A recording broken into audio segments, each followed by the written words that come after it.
नमस्कार सभी को, एक बार फिर से स्वागत है एक और नई वीडियो में। और हम पतंजलि योग सूत्र पढ़ रहे हैं। अब महर्षि पतंजलि बताते हैं कि जब एक साधक बाहरी विषयों पर ध्यान कर करके सवितर्क समाधि भी लगा ली, निर्वितर्क समाधि भी लगा ली, सविचार सूक्ष्म विषयों पर लगा ली, निर्विचार समाधि भी लगा ली और सूक्ष्म गूढ़ विषयों पर अहम के बिना, तो एक ऐसा पॉइंट आता है, एक ऐसा एंड पॉइंट आता है जहाँ पर प्रकृति जो है अलिंग स्टेट में है। अलिंग स्टेट का मतलब है कि उसने कोई आकार नहीं लिया है।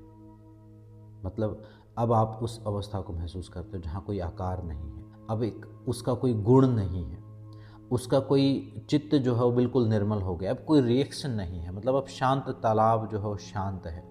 अब उसमें कोई रिएक्शन नहीं हो रहा है, आपके चित्त में कोई वृत्ति नहीं उठ रही है।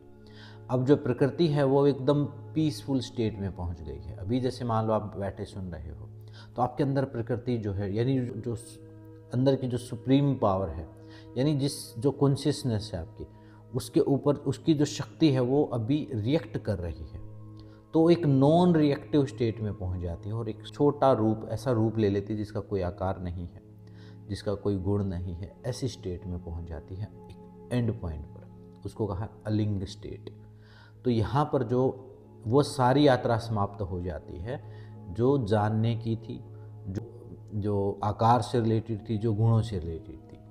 अब इसको आप ऐसे समझ सकते हैं, जैसे कई बार बोलते हैं ना कि यहाँ से आगे जो यात्रा जो शुरू होती है निर्विकार, उसकी निराकार की साधना या निर्गुण की साधना शुरू होती है। जैसे कई बार बोलते हैं कई लोग कि हम साकार रूप को मानते हैं, हम भगवान के साकार रूप को मानते हैं, कई कहते हैं हम निराकार को मानते हैं। ये दोनों बात एक ही हैं, ये अलग अलग लेवल की बात है।